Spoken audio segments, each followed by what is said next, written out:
اللہ علیہ سادات میں سے تھے، گنگوہ میں۔ ان کے بیٹے کبوتر باز بن گئے، باپ کے رستے پر نہیں چلے۔ تو ایک دن اوپر کبوتر اڑا رہے تھے، نیچے شور سنائی دیا، نیچے دیکھا تو ایک مراسی پیر بنا ہوا اور جبے کبے پہنے ہوئے، پیچھے مریدوں کی قطار۔ تو انہوں نے اوپر سے نعرہ لگایا، یہ مراسی کب سے پیر بنے؟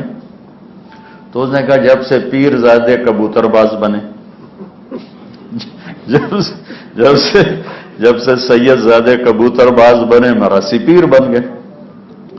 وہ ان کو چوٹ لگی، وہ نیچے آ گئے، اپنی ماں سے کہنے لگے میرے باپ کی وراثت کہاں سے ملے گی؟ کہ وہ تو بلخ میں ہے، جلال الدین بلخی رحمت اللہ علیہ، وہ لے گا۔ گنگوہ سے نکلے، بلخ کتنی دور کا سفر۔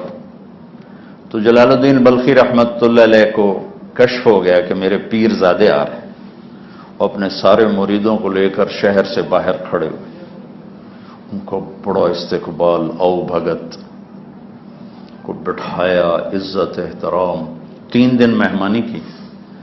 3 دن کے بعد پوچھا کہ صاحبزادے آئے کیسے تھے؟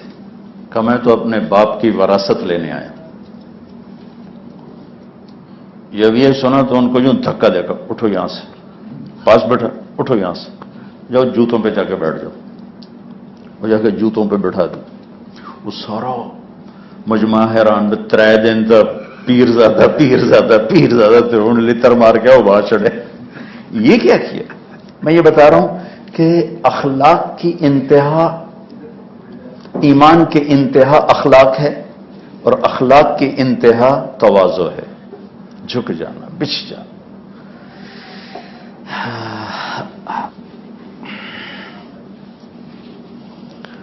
اور استبل میں، گھوڑوں کے استبل میں ایک کوٹھا دے دیا کہ بھائی یہاں بیٹھو، اور کچھ پڑھنے کو بتا دیا۔ 1 سال بلایا ہی نہیں، پوچھا ہی نہیں۔ 1 سال کے بعد ایک خادم سے کہا کہ گھوڑوں کی لید اٹھا کے نا گزرو، اس کے قریب پھینک دو، اور یہ کیا کہتا ہے مجھے بتاؤ۔ تو اس نے اٹھا کے قریب جو پھینکی تو کہنے لگے اندھے ہو نظر نہیں آتا؟ تو اس نے جا کے بتایا کہ یہ فرمایا۔ ٹھیک، 1 سال اور مختلف قسم کی شکلوں سے گزارا، پھر کہا کہ اب لے جاؤ اور جا کر پھینکو اور دیکھو کیا کہتا ہے۔ وہ لے گئے، پھینکا تو نے بس ایسے تیز نظروں سے دیکھا اور کہا نہ ہوا گنگوہ، بس اتنا کہا۔ اس نے آگے بتایا کہ ابھی کچاوٹ ہے۔ 1 سال اور رگڑا دیا۔ سال کے بعد کا اب لے جاؤ۔ اب جو جا کے پھینکی اس نے وہ لید اور وہ بالٹی، تو وہ جلدی سے اٹھے اور ساری لید اٹھا کر پھر اس میں ڈال دی بالٹی میں، اور اٹھا کے سر پہ رکھ لی کہ مجھے بتائیں کہاں لے جانی، میں چھوڑ کے آتا ہوں۔ تو اس نے آگے بتایا کہ اب تو یہ ہوا کہ بس اب کام بن گیا۔ تو ان کو اگلے دن بلا لیا، کہا ابو سعید کل شکار پہ چلیں گے، آپ ہمارے ساتھ ہوں گے۔ خرگوش کا شکار ہمارے بزرگ بھی رکھتے تھے، شکاری کتے، ہم بچپن میں بڑے جاتے تھے، یہ خرگوشوں کا شکار کتوں کے ذریعے کھیلتے تھے۔ تو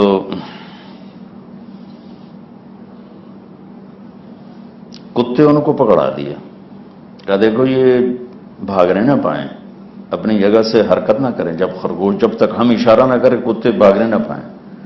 انہیں خیال آیا کہ میں تو کمزور ہو چکا ہوں، یہ تو چھوٹ جائیں گے مجھ سے، تو انہیں اپنی کمر کے ساتھ باندھ لیا۔ تو جب وہ خرگوش نکلے جھاڑیوں سے تو کتوں نے زور لگایا تو یہ گر پڑے۔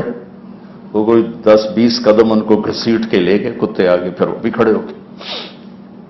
تو جلال الدین آئے اور کہنے لگے ہم نے تو کہا تھا کتے اپنی جگہ سے حرکت نہ کریں، تو یہ وہاں تک کیوں چلے گئے؟ کہ حضور خطا ہو گئی۔ اسی وقت ان کی رسیوں کو کھولا، ان کا ماتھا چوما، ان کو گلے سے لگایا کہ بیٹا یہ دولت یوں ہی ملتی ہے، تیرے باپ کا سرمایہ میں نے تجھے واپس کر دیا ہے، یہ ملتا ہی ایسے ہے. تو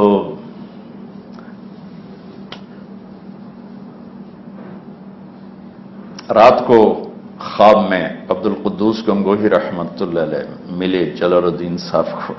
کہا جلال الدین میں نے تو تمہیں اتنی مشقت میں ہی ڈالا تھا جتنا تم نے میرے بیٹے کو ڈالا.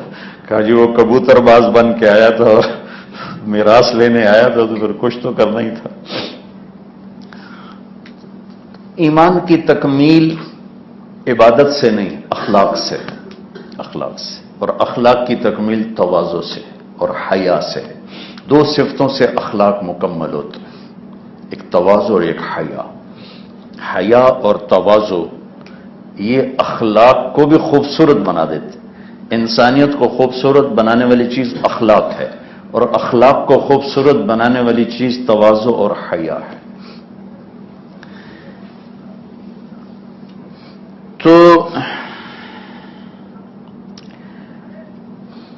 دین ہمیں انسانیت سکھاتا ہے اور اخلاق کی چوٹیوں تک پہنچاتا ہے. میرے نبی نے فرمایا، پوچھا گیا سب سے اعلیٰ درجے کا مسلمان کون ہے؟ تو آپ نے کہا من سلم المسلمون من لسانہ و یدہ، جو ہاتھ اور زبان سے کسی کو تکلیف نہ پہنچائے وہ سب سے اعلیٰ درجے کا مسلمان.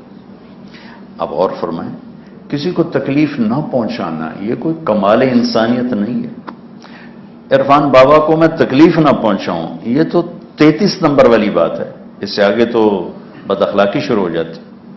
بد اخلاق میں سب سے آخری درجہ کہ ہاتھ اور زبان کے بول سے تکلیف نہ پہنچائے، یہ آخری درجہ ہے. اس آخری درجے پر پہنچنے والا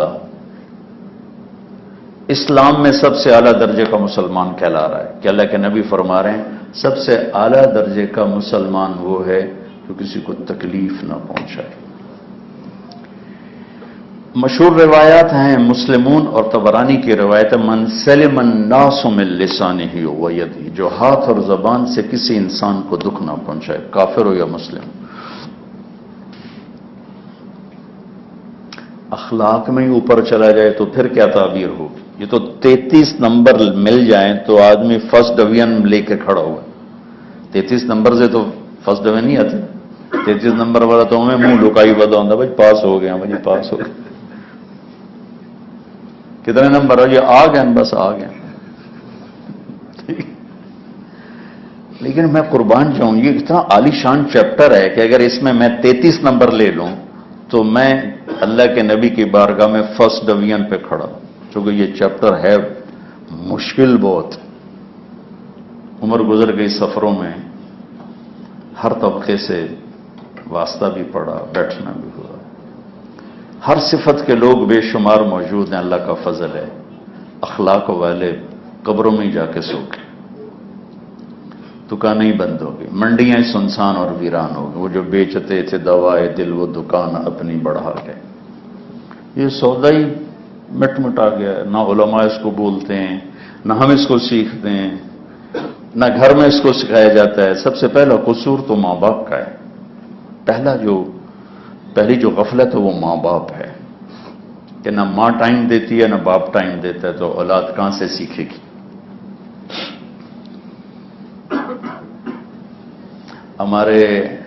میرے بچے چھوٹے تھے، اسکول پڑھتے تھے، تو اس کے پرنسپل سے سلام دعا اچھی ہوگی. وہ کہنے لگے ہمارے یہاں ایک مشہور ڈاکٹر ہیں اور ایک لیڈی ڈاکٹر، دونوں بہت مصروف. ان کے بچے میرے پاس پڑھتے، تو دونوں والدین آئے اور کہا جی 3 دن ہو گئے بچے گھر میں کھانا نہیں کھا رہے اور بتا بھی نہیں رہے کیوں نہیں کھانا. ہم نے بڑا پوچھا، نہیں بتا رہے. تو انہوں نے بلا لیا دونوں بچے، تو ان سے پوچھا، انہوں نے کہا ہم ماں باپ کے سامنے نہیں بتائیں گے، الگ بتائیں گے. چلو ٹھیک. انہوں نے ماں باپ کو دفتر کے باہر بٹھا دیا. تو وہ بچے کہنے لگے کہ سر جب ہم صبح ناشتہ کرتے ہیں تو امی اور ابو سو رہے ہوتے، ہم اسکول چل جاتے. جب ہم واپس آتے ہیں تو امی اور ابو ہاسپٹل میں ہوتے ہیں.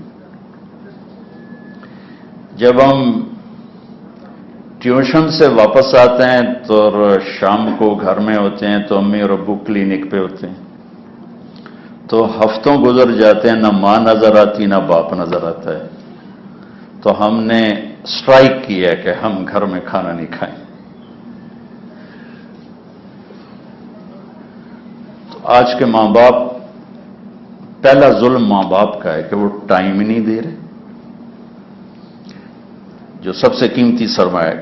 اتنا سر کیوں مارتے ہیں لوگ، اتنے دھکے کیوں کھاتے ہیں کہ بچوں کے لیے کچھ بنا لیں، اور بچے خود کچھ بن جائیں اس کے لیے ٹائم ہی کوئی نہیں۔ اسکول بھیج دیا، ٹیوٹر کے پاس بھیج دیا، ٹیوشن سینٹر بھیج دیا، 3 سال کے بچے کو روتے روتے اٹھا کے ڈرائیور لے جا رہا ہے، وہ چیخیں مار رہا ہے، تو ماں باپ اور بچوں میں ایک گیپ آ رہا ہے، گیپ آ رہا ہے، گیپ آ رہا ہے، گیپ آ رہا ہے۔ 7 سال تک تو میرے نبی نے کہا نماز بھی نہ کہو، 7 سال میں نماز کہو، پڑھواؤ نہیں، کہو۔ پہلے 10 سال ماں باپ اولاد کو دے دیں، پوری زندگی اولاد ماں باپ کو دے دے گی۔ ہم اپنا ٹائم بچوں کو نہیں دیتے، پھر جب ہمیں ضرورت ہوتی پھر بچوں کے پاس ٹائم نہیں ہوتا، کیونکہ ہم نے ان کے لیے جگہ نہیں بنائی ہوتی اپنی۔ کیا پڑھا کیا نہیں پڑھا، ٹیوشن پوری ہو گئی، کتنے اے آئے، کتنے بی آئے، کتنے سی آئے، بس ایندی چکی چلتی رہ جاتی، تو ایک فاصلہ پیدا ہو جاتا ہے، گیپ پیدا ہو جاتا ہے۔ ایک یہ چیپٹر مشکل ہے حسن اخلاق، ایک نہ ماں بتائے، نہ باپ بتائے، نہ ٹیچر بتائے، نہ اسکول بتائے، کوئی بھی نہیں بتاتا۔ تو دین ایک خوبصورت زندگی ہے جو ہمیں آہستہ آہستہ اعلی اخلاق پہ لے جاتا۔